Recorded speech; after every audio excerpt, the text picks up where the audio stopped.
Right. We're live. All right. Hello, everybody. I am super excited because I have a group of authors here slash editors for some of them. And we're going to chat about the topic that's very close to my heart at the moment is editing and self-editing, better reading, and the whole process of creating a story from the very beginning to the editing stage or publishing stage.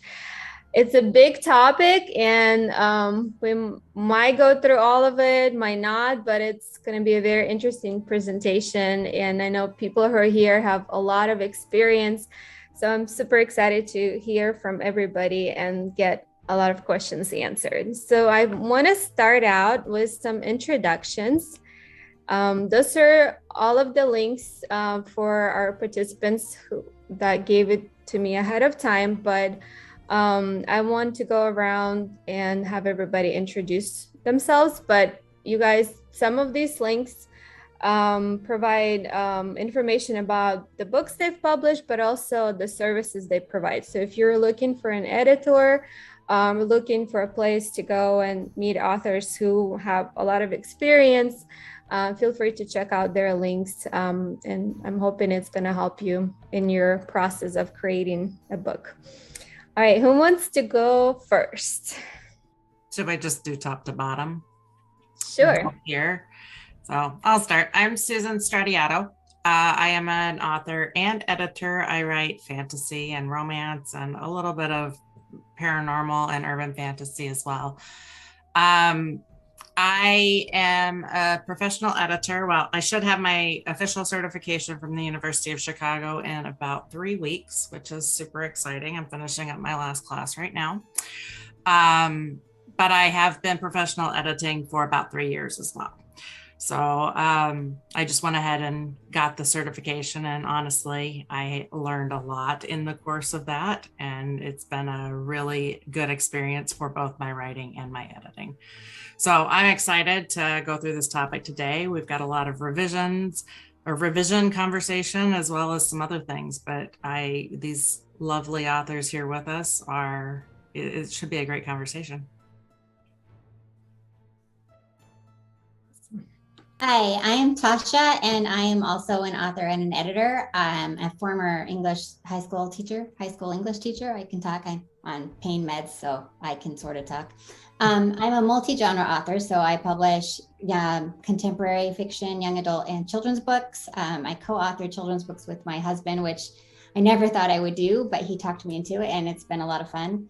And then I've been editing for about 3 years. Like I said, I taught English. I've been a reporter. I've been a proofreader, all professionally, and then switched into editing. And I do nonfiction and fiction, and pretty much any kind of editing and proofreading. And yeah, that's good. I'm in pain. Leave me alone. No, I'm just kidding. I'm sorry.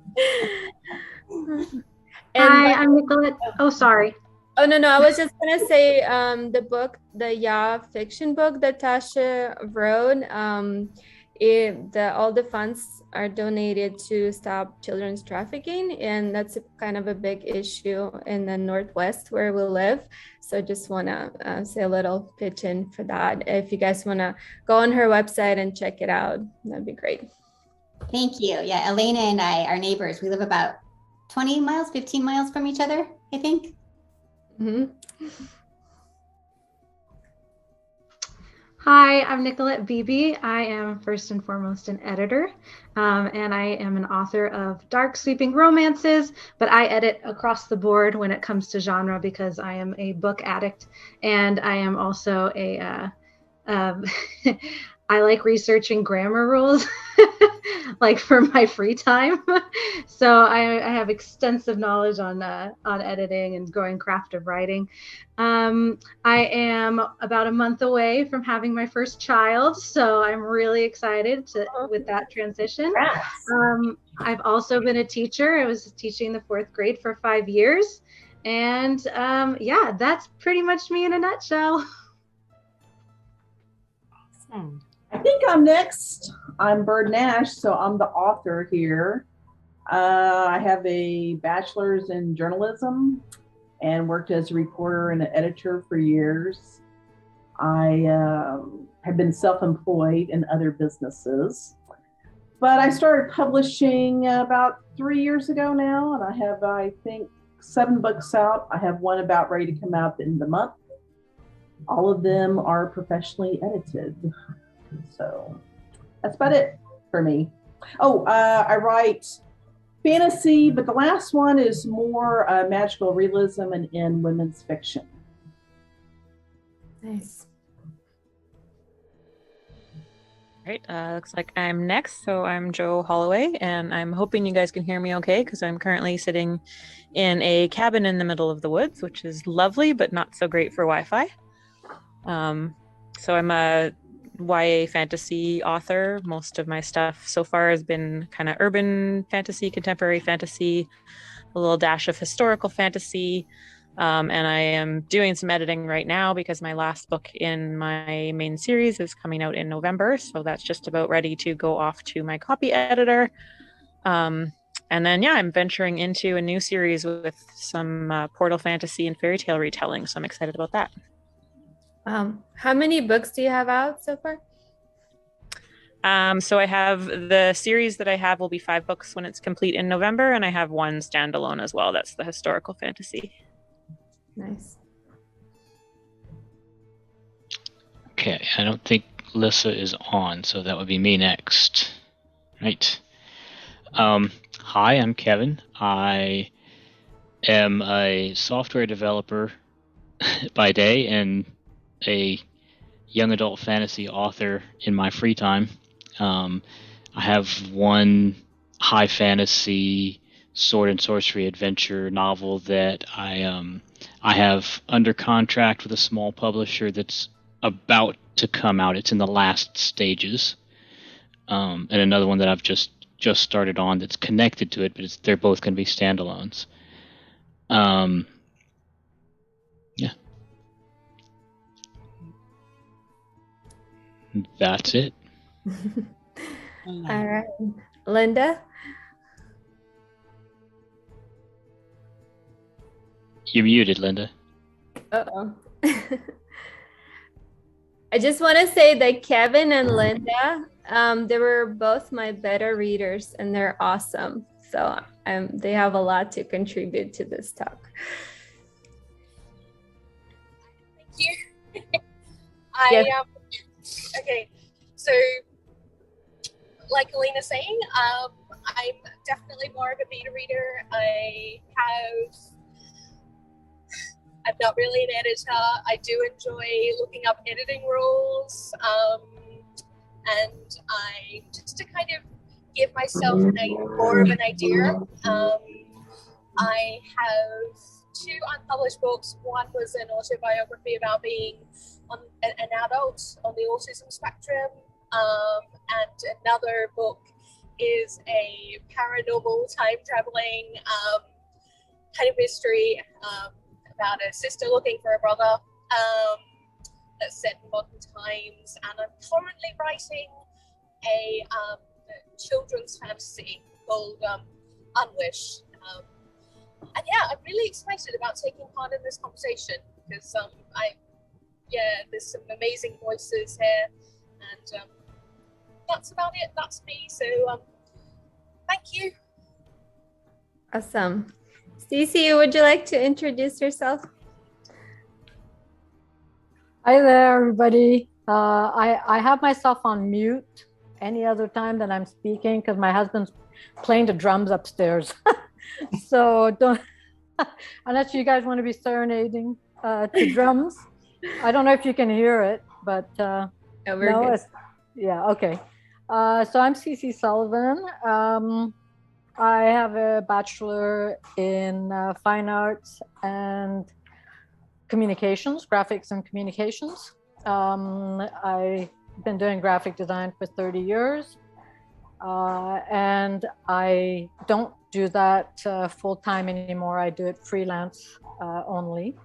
I live in Costa Rica, And while down here, I'm busy spending most of my days either procrastinating or writing. It's kind of one or the other. So I have a series that I'm writing. It's a time travel portal fantasy. It's low fantasy though. It's not high fantasy. It's got a bit of history in it. Got a bit of art in it. So I'm writing the second book right now. I've got the first one that's published. And I don't know, some of you may have seen that I'm thinking of changing the title, the way the series is titled. So I'm kind of going back to the first one, but only for the cover and the title, not the inside pages. That's all good. So I'm writing the second one, and trying to whittle down my 10,000 words to 5,000 words for the anthology that I'm doing with either all of you or most of you. And that's about it. I've always been interested in editing, not necessarily to do it for others, but mostly for my books. And at least up until to the point where I get a professional editor to look at my work.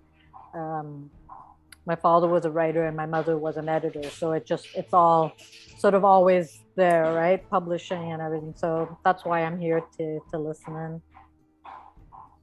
Awesome. Well, I'm Elena Shellist, and I have one book published, novel, and I have 2 novellas out on Amazon, but I've been kind of in the trenches of self-editing, revisions, and everything you can name in between in the last 2 years. So, so I'm here to learn and to hear from these wonderful people. But I will share what I learned during the couple of years I've been writing as well. So we're gonna move on to the first portion, and what I am interested in, and I want to ask all of you guys to share that, is how do you even start the new story? Because when I've been going, I'm a pantser, right? Or I was. I'm gonna change that. It's changing. I'm changing into a plotter, but I've always felt like, okay, you have a story, so you just dump it out on the paper or the computer, and then you deal with it later. You restructure, add, subtract things. That kind of, I think, how the pantsers work. But as I'm learning more, I'm finding out that there might be a good way and a bad way to start a story. And I'm really curious to know how you guys go about it, or how do you recommend people go about starting a new story? I know there's different techniques and everything, but I want you to share, please. You made being a pantser sound like it's a bad thing. I don't think that's a bad thing at all. I think having a nice balance is where it's at. You know what I mean? Yes. Being a pantser, that's the beauty of it. You get to explore and brainstorm, and having a plot that you kind of know what's going from A, B, and C is always there in the background. So starting your story, I always like to urge my clients to start on the first day that something changes in that character's life. I think starting out, everything before that is routine. Everything before that, it's going to be redundant for the reader. So starting on the day that something changes, you can give a little background, but starting on the day that something changes, that's the exciting moment where we're about to go on a journey. So that would be my recommendation. Mm-hmm. That's an awesome point. And to go off of that, like, how do you, I know I've talked to people this week extensively about it. And as far as technical part of how to, like, do you write things down as ideas come? Do you keep it in your head first? Do you have sort of a plot that you make first before you even get into the story? Like, how do you go about it? It really changed for me from my first book to my second one, because when I started my first book, I had no clue what I was doing at all. I really had no idea. I'd never been involved in anything or with anyone in the writing business. I had this cool story, and it started because I had a lot of time to daydream, and so I daydreamed it first. And I knew kind of what the main obstacle was going to be, what the main challenge was going to be, and I knew how it was going to end. I actually had the ending scene played out in my mind already before I wrote it down. So that's what I had to start with, and then I just started writing. And it took me 20 years, and it was such a mess that I had to chop it up. And I sent it to a professional editor and paid her for a basic edit, and she sent it back and said, in a very polite, not in these words, she was very kind, but she said, "You didn't pay me enough to fix this." She had some really broad, sweeping strokes. Cut this out, cut this out, cut this out. Try again, basically. This time on my most recent one, I thought out not only the beginning and the end, I then marked general chapters, general scenes that would happen throughout it, and then I started writing. And I think it's going to be a lot smoother this way for me. Pantsing worked, it just took me too long and was too messy.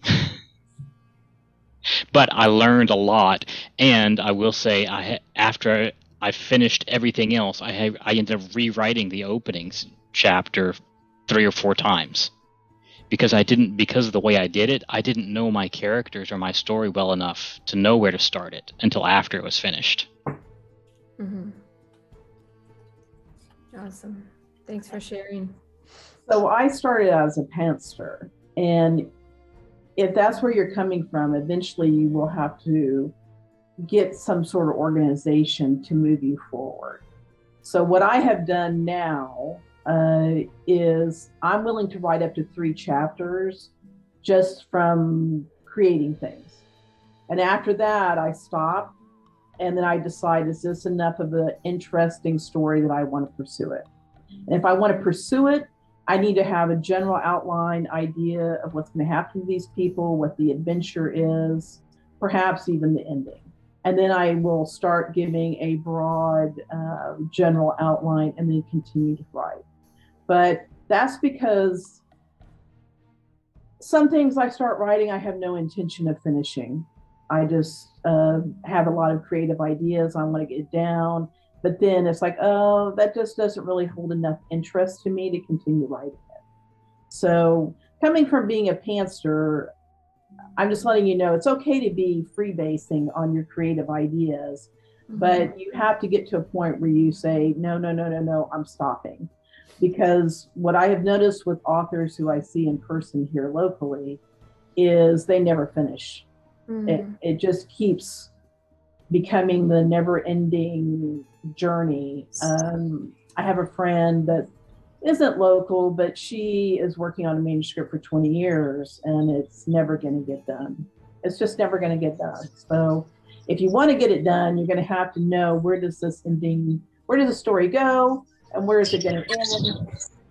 You know, so being a pantster, I don't see myself ever becoming a full-on plotter, but you have to learn when you're gonna make a halt to it. You've got to decide, okay, now I need organization. Now I need some planning. Things are spinning a little bit out of control.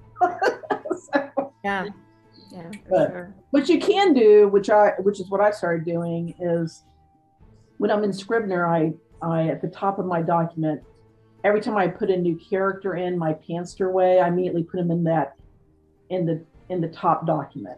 So the top document lists every character that's in the book, the description of them as I'm moving through writing it. So that way you don't lose track of, well, so-and-so has blue eyes, so-and-so has brown eyes or whatever. But if you're doing it off the cuff and you're adding in lots of characters, there's a good way. You need to start keeping track of them immediately, because it will, they kind of grow like dandelions and you're unable to go back and find out where everybody is and what they're doing.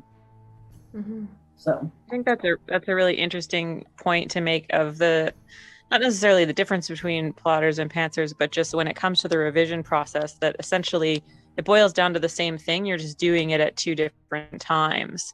So, I mean, it all comes down, like when you're talking about this in the frame of revisions and editing, you're talking about making sure that your story has story structure.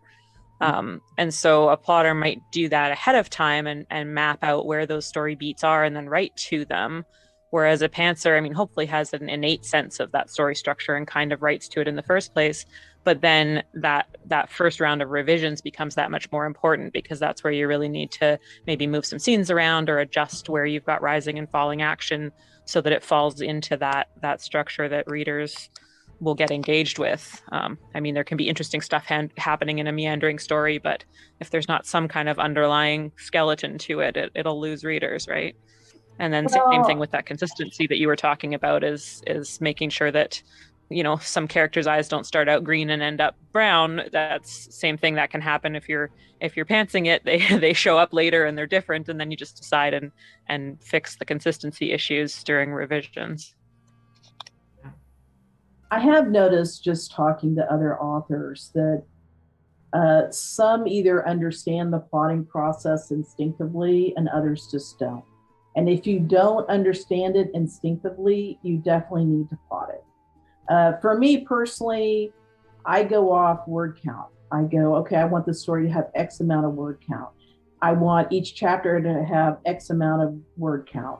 So that tells me exactly where I need to have peaks in action. If I know that I'm dealing with a 20 chapter story, then I divide it into fourths, and every fourth has to be rising to some sort of action, some sort of reveal and then the next quarter of the story has to come to a bigger reveal. The third quarter has to be a bigger reveal. So it kind of depends, really. It's a very individual thing. It really depends on where you like to write and how you like to write and where your strengths are and where your weaknesses are. I have a friend that does wonderful descriptions and can write 5 pages of descriptions when I'm struggling to write 1 paragraph. But then she has an issue with action. The action almost never happens. So it's like, what happened in that chapter? We had a beautiful story about a cathedral, beautiful description of it, but the characters did nothing. So it really depends upon what your own strengths and weaknesses are. I would agree with that last part. It does depend on the individual strengths and weaknesses, and finding out what your own are a big portion of that. I am a huge fan, though. I'm going to go from the other side because I am a plotter through and through. I live and die in my plot by Save the Cat. That's how I plot. I start with the high level, and then for each chapter, I do a beat sheet. And I hit every beat religiously in every single scene that I write. And then, and as far as starting it out, the log line is a beautiful place to start it out because it gives you focus. It talks about what their goal is, and where they're going with this story. So what they must accomplish. And those are really key things, in my opinion, for getting it kind of rolling forward. Anytime I have writer's block, I go back to Save the Cat also. It breaks it every single time, every time. So I want to, with that, we're 30 minutes in, so I want to move us along a little bit. I know. I have a couple of more questions on the beginnings. I think you guys might have answered some of it. Let's see. So we have a couple of examples, but in your guys' opinion, how important is like the first sentence or the first paragraph or the first page of the book, and what does it need to entail to hook the reader? So I'm the most critical with my clients with the first sentence, first paragraph, first chapter, because that's hook, line, and sinker for the most part. If you are lucky enough to have someone read your blurb and say, oh yeah, let me give this a try, and they open it and that first line doesn't hook them, then you are in danger of them closing it. And then maybe you'll have some readers that say, oh, I'll give it a first paragraph, or okay, I'll give it a first chapter. If that first chapter doesn't have some conflict that propels it into the next chapter, then you're also in danger of them putting it down. So I think that first everything in the book is very, very important. And I always like to say that the first line, evokes curiosity to keep them going, establishes a genre so that they can know what to expect later on. And there was one, and tone. Like if you have a comedy or if you have a horror story, those first lines are going to differ a lot. So, and I'd love to hear what everybody else thinks about that first couple chapter, sentence, paragraph. Absolutely. That's one of the ways I decide if I'm going to read a book or not is by the free preview on Amazon. That free, I start reading it, and that's how I decide whether I'm going to buy it or check it out from the library first or not bother at all. And it's a way to set up reader expectations. I expect the book to continue as it started, and I expect the ending to connect to the beginning in a satisfying way. Can I? Oh, go ahead. Oh, sorry. I totally agree with the first chapter and the first sentence, and because you open the book, that's what you first see, and so you get a feel for the story. I am, however, one of these people, unless I only buy from Amazon and I can only see the first 10%, if I'm in a bookstore, I'm not one of the people that look at the start. I literally open the book in the middle and I read a few pages from the middle, because I want to make sure that the middle of the book is going to be the same as the start of the book.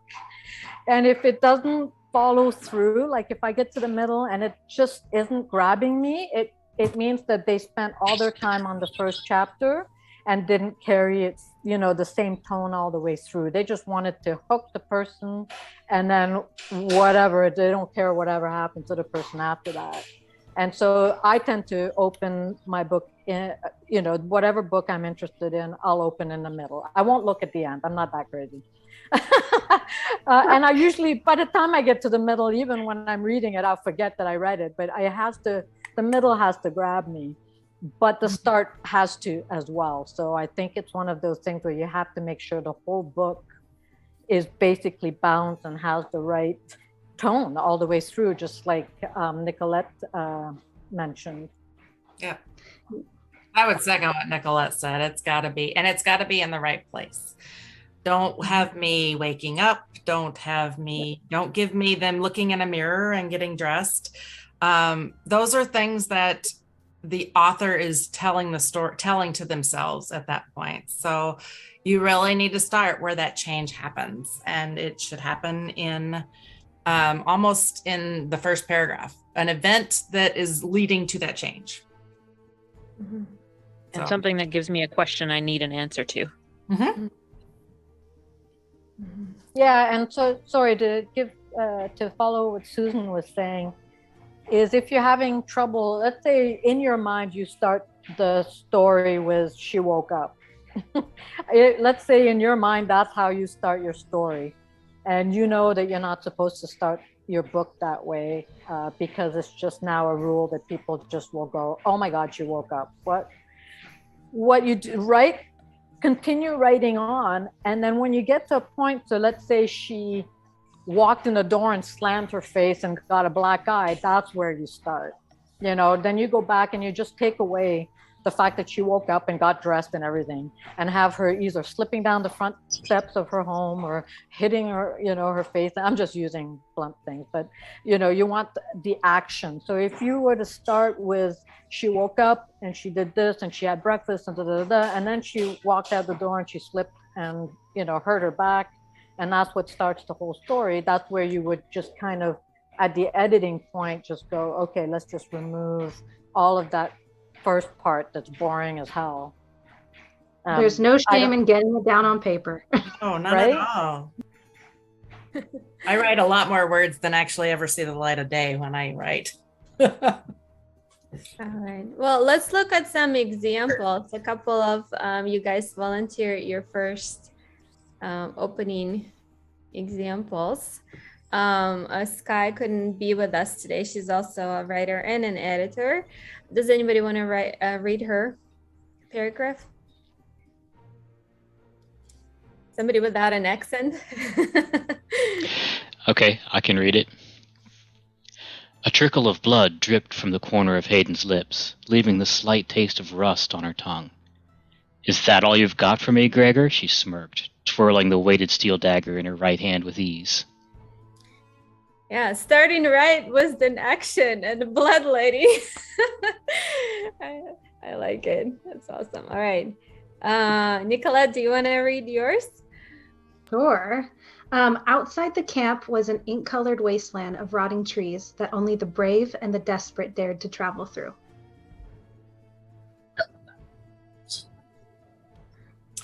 It I like that one definitely for an makes me example ask of a setting question. tone. Yeah, I think you've got a really good tone there, and it makes me ask a question about what this wasteland is. So that's gonna keep me reading. Thank you. And Yeah. why somebody's camped in the middle of it. Yeah, I like this one too. All right, Kevin, do you want to read yours? The ancestral curse weighed heavier on Randall tonight than usual. Not the curse itself, but the way it set him apart. The stares and murmurs from the guests who'd never seen an Adwell before burrowed into his brain, digging up a lifetime of similar experiences. What's the curse? I'm asking a question, so you got me going. What's an Adwell? That word got me too, and I just so I do like this as an opening because it definitely creates a lot of questions.